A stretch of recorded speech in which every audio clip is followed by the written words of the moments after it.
Okay, Mayank and Vishal. Yesterday we have seen in fluid mechanics the fluid properties, and next is manometry. Okay, so these are the two topics yesterday we have seen. So today we are going to start buoyancy and the fluid in statics. Okay, so okay, fine, Mayank and Vishal for replying me. So today we are going to see the new chapter called fluid statics. Okay, fluid statics.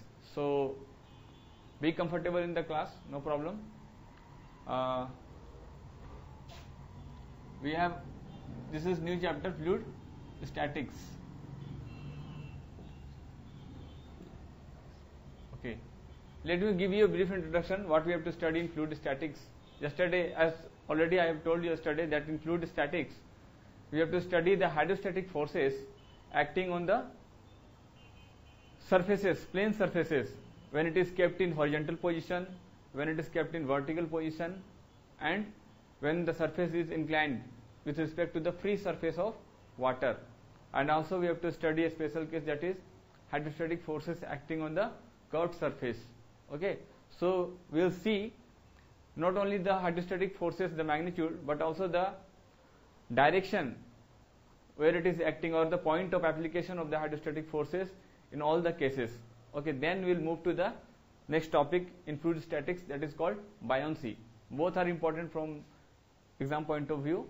So already these things are there in the syllabus, so we have to go through that in detail, what is fluid statics and what are the concept behind this chapter. Okay, so in fluid statics, first of all we have to study the hydrostatic forces. First of all, try to find the magnitude of the hydrostatic forces and their position, point of application of the forces.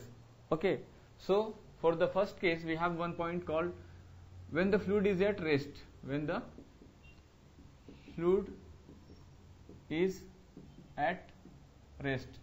Okay, when the fluid is at rest, we know that shear stress tau is equal to mu du by dy. Okay, so when the fluid is at rest, we know the velocity gradient, yesterday we have seen that when the fluid is at rest, the velocity gradient du by dy is equal to 0. Okay, because fluid is at rest, there will be no velocity, so there will be no du with respect to dy, so velocity gradient is 0. So in this case, when the fluid is at rest, we have velocity gradient du by dy equal to 0. So when du by dy is equal to 0, from in this expression we have tau is equal to mu du by dy. So this is 0. That means shear stress is also 0 in the case when fluid is at a rest. When fluid is at rest. Okay, this is very, very important, that shear stress is 0 when the fluid is at rest. Okay, so this is a very important point, and this is a basic point of fluid statics, that shear stress is 0 when the fluid is at rest. Next we have the forces. We have the forces acting on the fluid particles. See, Mayank and Vishal, are you getting me? Just give a reply. Yes, in fluid statics, next is, then when the fluid is at rest, shear stress is 0. Okay, so in this chapter we are going to study then what are the forces acting on the fluid particles when the fluid is at rest. Correct? Okay, fine, thank you. When the fluid is at rest, then what are the forces acting on the fluid particles? Okay, so forces acting on the fluid particles. Okay, first one is gravity force. Gravity force is due to the self weight of the fluid particles. Okay, and due to the pressure of the fluid, second one is due to the pressure of the fluid normal to the surface, that is self weight of forces acting on the fluid particles. First one is gravity force or self weight of the fluid particles.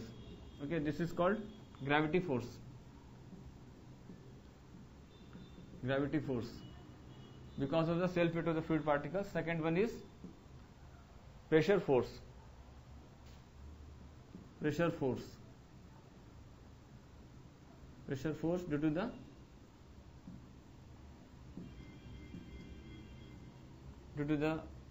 presence of fluid particles.